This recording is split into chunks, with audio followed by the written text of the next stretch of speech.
anelo que há em minha alma é como fogo bem aceso em meu coração. Senhor, pergunto por que é que eu não posso andar pelos países deste mundo perdido. Eu quisera ir ao campo missionário. Eu quisera, Senhor, ir a proclamar, mesmo aqueles quase mortos, sem saber que há um Deus. Eu quisera anunciar, mesmo aqueles quase mortos, sem saber que há um Deus. Eu quisera anunciar.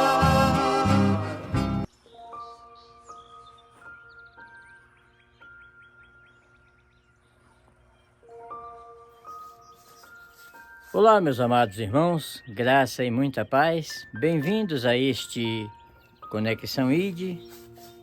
Hoje é domingo, aqui nas montanhas do estado da Virgínia.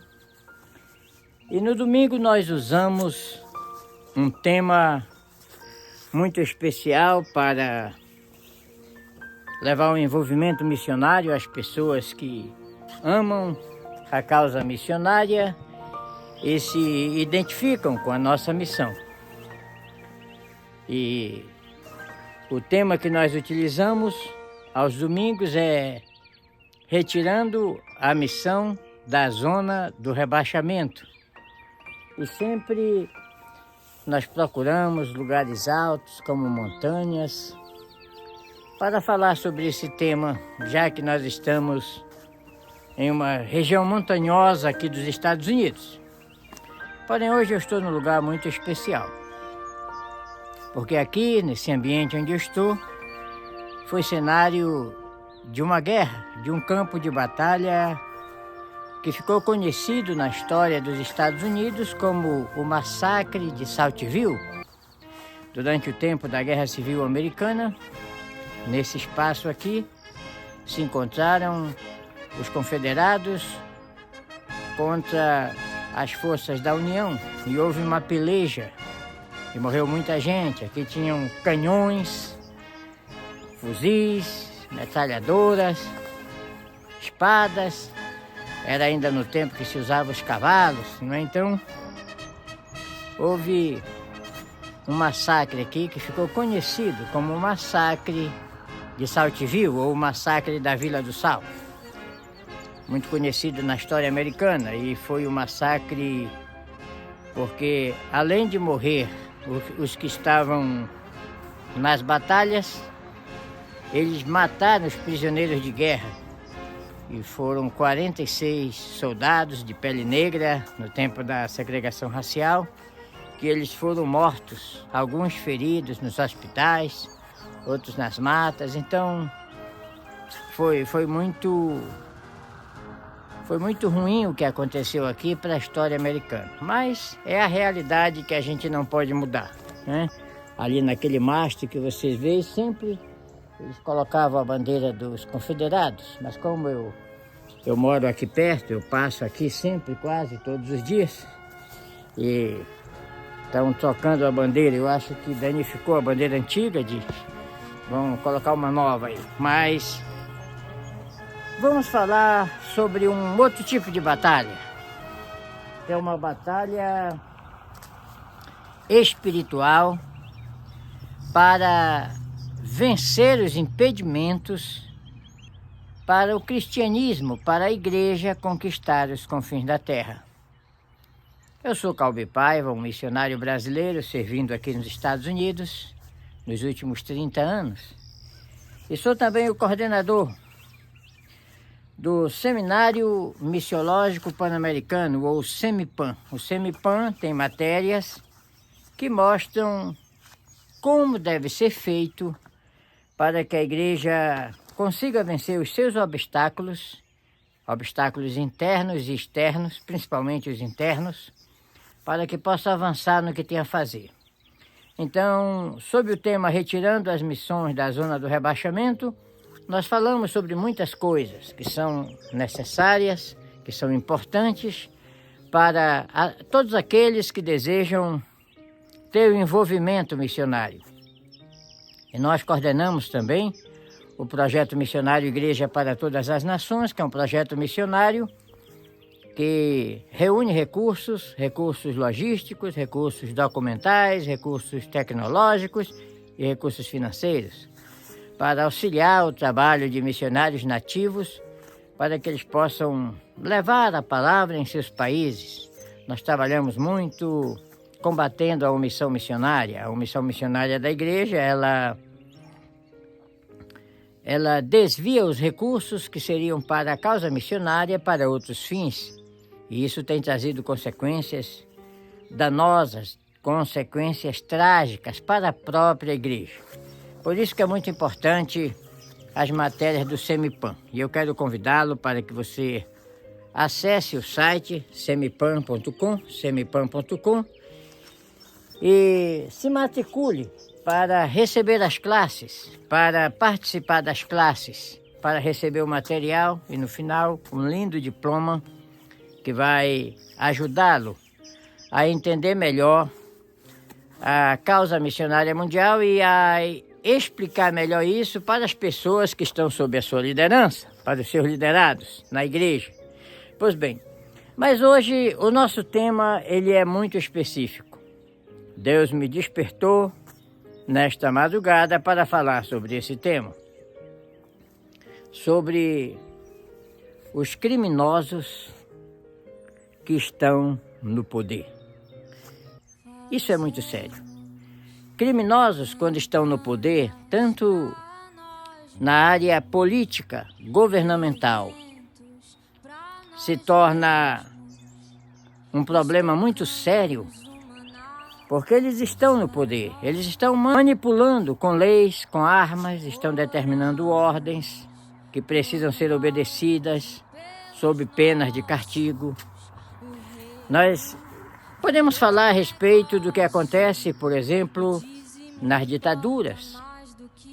Quando as ditaduras têm o poder sobre os que estão elaborando as leis, que são o poder legislativo, ou então os que estão aplicando as leis, como são os juízes, que eles podem burlar a lei para fazer algo errado. E eu estava observando nesses dias o presidente de El Salvador, Nayib Bukele, ele dizendo, inclusive informando aos seus colegas americanos, porque tomaram poder agora, tentando vencer a corrupção aqui nos Estados Unidos. E Bukele falou, olha, enquanto tiver juízes criminosos, vai ser difícil mudar a situação. Primeiramente, os juízes que são criminosos, eles vão atender a necessidade de políticos criminosos que os colocaram ali exatamente para isso. Ou seja, eles estão com um compromisso maior de fazer o propósito para o qual foram colocados. E ele disse, olha, a única maneira de livrar um país é trocar os juízes. E foi isso que ele fez em El Salvador. Ele fez uma reunião com os representantes legislativos, né?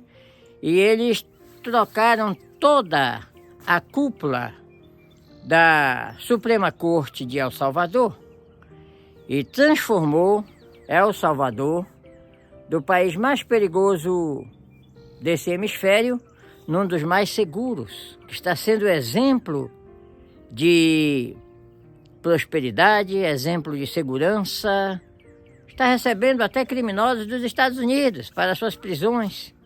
Então, é viável o que ele falou, porque quando criminosos estão exercendo poder, eles não têm nenhum escrúpulo, eles sempre apostam dobrados. Eu estava vendo hoje que um dos deputados brasileiros que admitiu que praticou a rachadinha, que vai pagar a multa. Então, só para dizer para o senhor que esse acordo de não persecução penal implica por parte do senhor o reconhecimento dos fatos, né, que estão descritos aqui no acordo. E eu gostaria só de confirmar com o senhor que o senhor aderiu voluntariamente a esse acordo, teve a oportunidade de, nesse acordo, participar em participação com a defesa técnica do senhor. Tive participação através da minha defesa técnica na elaboração do acordo e estou celebrando o mesmo de livre, espontânea vontade, sem nenhum tipo de pressão, coação, enfim, tudo conforme dita o ordenamento jurídico. Perfeito. O senhor também deve ter sido informado, mas só para confirmar que o senhor, claro, tinha direito ao silêncio, sem qualquer prejuízo que pudesse decorrer dessa prerrogativa. Fui informado de todos os meus direitos, sim. Tá bem.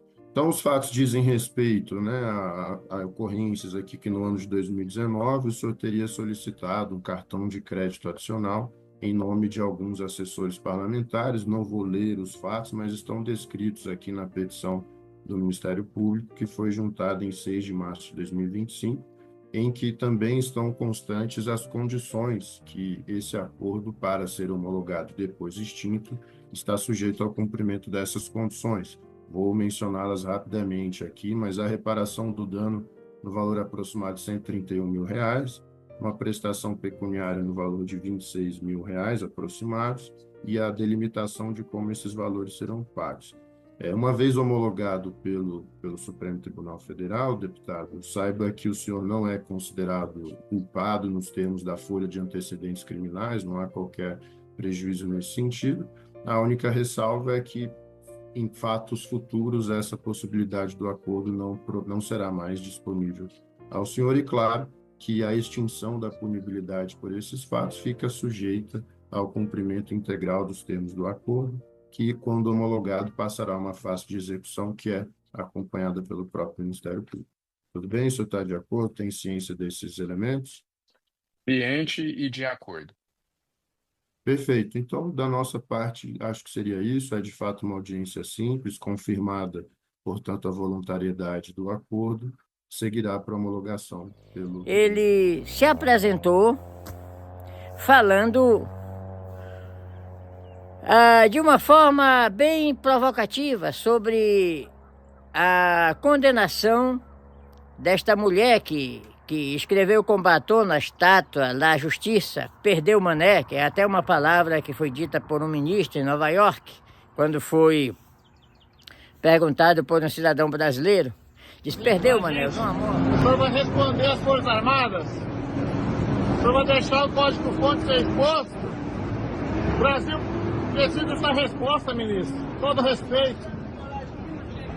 Por favor, Barroso, responde pra gente. Perdeu o mané, não amola. E ela escreveu na estátua, perdeu o mané, mostrando que a revolta popular estava efetivada naquele momento, né?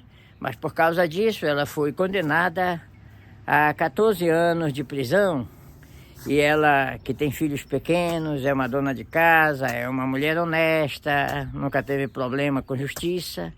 Mas apareceu um deputado falando, olha, nós temos que se revoltar contra o ministro que condenou essa mulher a apenas 14 anos de prisão, ela merecia muito mais. É um absurdo que acaba de acontecer no STF, eu peço que vocês me ajudem a denunciar o senhor Alexandre de Moraes, o ministro do STF, que acaba de dar uma decisão absurda, onde ele condena a senhora Débora Rodrigues dos Santos a 14 anos de prisão. Isso mesmo, só 14 anos de prisão. Como se a Débora estivesse tentando matar uma pessoa, como acontece todos os dias no nosso país, não. A Débora foi muito além, senhor ministro Alexandre de Moraes. A Débora não tentou matar uma pessoa.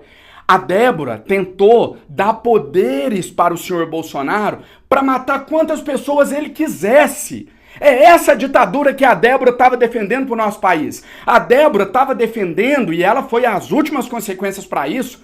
Ela invadiu o STF, ela praticou vandalismo lá na estátua da Justiça para defender uma única causa: poderes ilimitados para o Bolsonaro, golpe de Estado, abolição do Estado Democrático de Direito, fim da democracia. Ela queria, gente, que o Bolsonaro pudesse ter poder para poder torturar seus filhos, para poder torturar você, para poder matar quem fosse contra o regime dele. Ah, você não é bolsonarista, não? Você é comunista, eu vou te matar. É isso que o Bolsonaro estava defendendo e que a senhora Débora fez de tudo para que ele conseguisse, no nosso país, instalar uma ditadura. E aí vem o senhor Alexandre de Moraes e coloca na Débora uma peninha qualquer. Coloca lá 14 anos de prisão, como se fosse um caso isolado. Ela tentou matar uma pessoa, ela tentou atentar contra uma vida, o que já seria gravíssimo. Mas a Débora foi muito além. A Débora defendeu a tortura no pau de arara. A Débora tentou fazer com que o Bolsonaro pudesse matar, que o Bolsonaro pudesse torturar sem pagar por isso, para implementar a ideologia dele. Então fica aqui o meu repúdio, vocês sentem o dedo, compartilhem esse vídeo e a gente espera que os outros ministros possam rever a decisão do ministro Alexandre de Moraes e dar uma pena justa para essa canalha, essa bandida que tentou acabar com a democracia, tentou entregar os nossos filhos, os nossos pais, os nossos familiares nas mãos de um golpista ditador sanguinário que é Jair Messias Bolsonaro. Hoje eu vim aqui falar com você sobre rachadinha.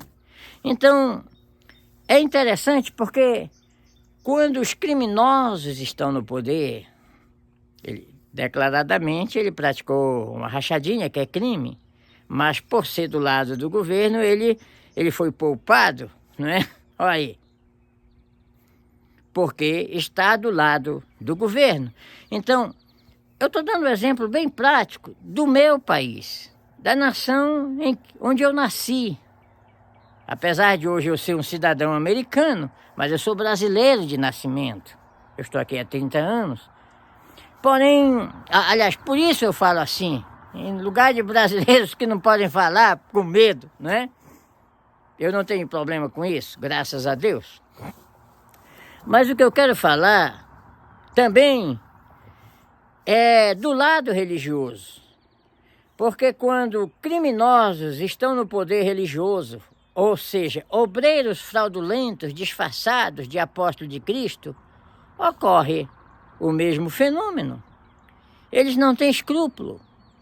E eles fazem coisas que é impossível de descrever. Imagina se eu contasse para vocês que o sumo sacerdote de Jerusalém, o homem mais santo de Jerusalém, o único que tinha o direito de entrar no Santo dos Santos para oferecer sacrifício, um homem de nome Caifás. Se eu dissesse para vocês que este homem pegou 30 moedas de prata que foram lançadas no santuário para a manutenção da obra de Deus na terra, que era um dinheiro utilizado para comprar cortinas, para lustrar os utensílios sagrados, para alimentar a família dos sumos sacerdotes que não tiveram, ou dos sacerdotes também, que não tiveram herança na parte da terra, os levitas. Mas vamos supor que se eu dissesse para vocês que ele pegou esse dinheiro e pagou como suborno para um apóstolo, para que este apóstolo ele entregasse o seu mestre, e o seu mestre era o Filho de Deus, a tortura, a prisão, tortura e morte. Você poderia dizer, não, isso é impossível de se fazer. Como é que isso vai ser feito? Exatamente foi feito isso. As 30 moedas de prata que foram pagas com suborno a Judas foram retiradas do santuário. Então, você não imagina o que um criminoso estando no poder ele pode fazer. Uma certa vez eu fui pregar sobre Caifás, sobre o que fez Caifás, e eu estudei a história de Caifás, não só o que está na Bíblia, mas que os livros históricos, como o de Flávio Josefo, fala a respeito de Caifás. Caifás era o resultado de um conchavo político-religioso. Roma, que dominava o mundo da época, era o império que dominava, o império dominante, precisava de um sacerdote ou de um sumo sacerdote em Jerusalém que trabalhasse a serviço dos romanos, mas que fosse bem, como é que eu posso dizer, simpatizado pelos judeus. Era exatamente Caifás, com a sua palavra, com a sua prédica, com seu carisma. Caifás era um homem tão carismático que ele era capaz de persuadir uma multidão que gritava no domingo de Ramos, bendito que vem em nome do Senhor, para que na sexta-feira gritasse, crucifica ou crucifica, e ia para a mesma pessoa. Então, este homem chamado Caifás, ele era um bandido, um criminoso, mas que estava no poder.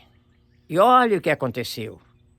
Por causa dele, Jesus Cristo foi levado à crucificação, à morte.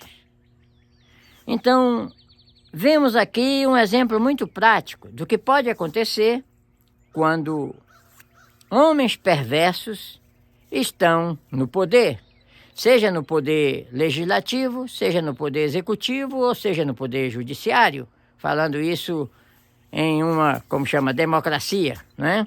Ou então no poder religioso, como presidente de uma convenção, como os seus protetores ali que estão protegendo o sistema, os que dependem das regalias do poder e aceitam qualquer coisa, apoiam qualquer projeto em benefício de um novo campo, de uma melhor oportunidade, de permuta. Então, biblicamente, nós temos uma informação a respeito disso. A Bíblia está falando que seria assim.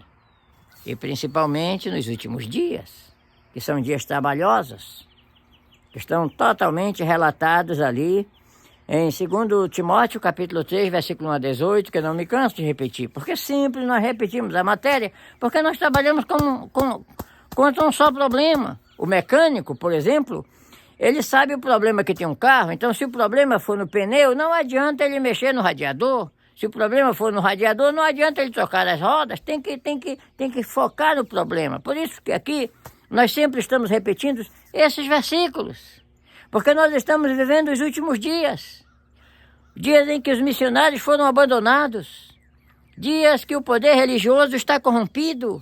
Eu estava vendo agora esses dias como tem sido difícil combater os procedimentos que estão fazendo com que a igreja do Senhor Jesus ela seja vituperada nos noticiários.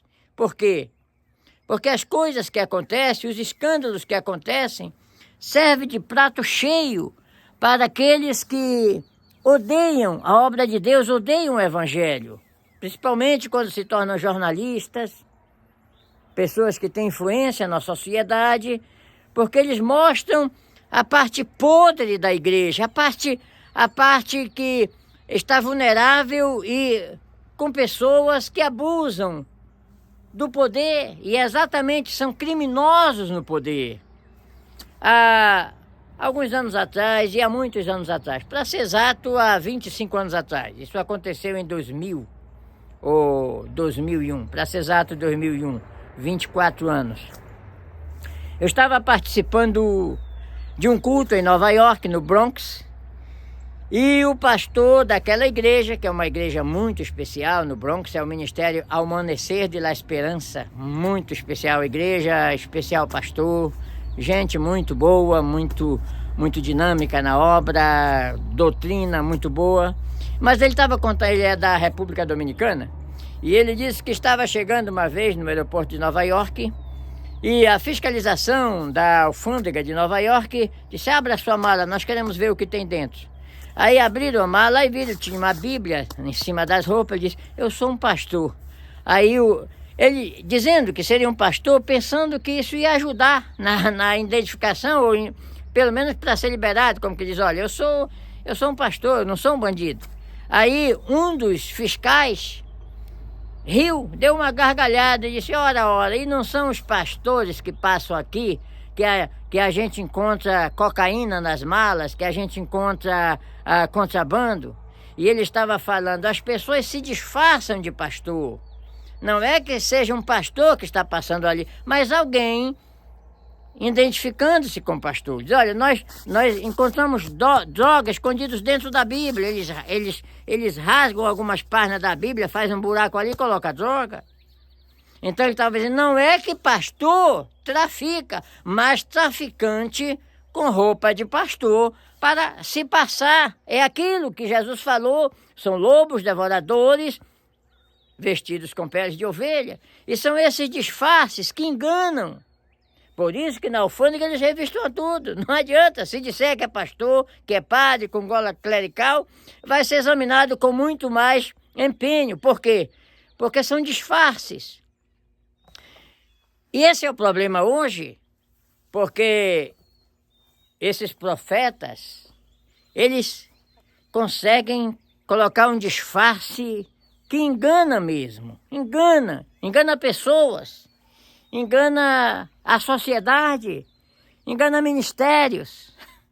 E até parece que existe um povo que gosta de ser enganado. Isso é terrível, porque quando nós mostramos um curso missiológico que vai levar as pessoas a ter um conhecimento da verdade, são poucos os que se interessam. São poucas as igrejas que fazem questão de ensinar o seu rebanho sobre o verdadeiro sentido do Evangelho. Porque quanto mais vulnerável estiver o povo, é mais fácil de ser enganado, é mais fácil de engolir as heresias, as profetadas, as manipulações. Mas eu quero lhe fazer um convite.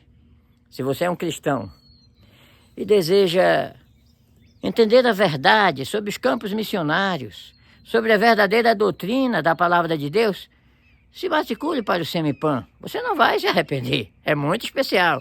Você recebe uma senha, entra na classe, depois vai responder um questionário e vai entender que existe muita coisa que precisa ser aprendida pelos cristãos, porque foi Deus que falou, por causa de falta de entendimento, meu povo é levado cativo.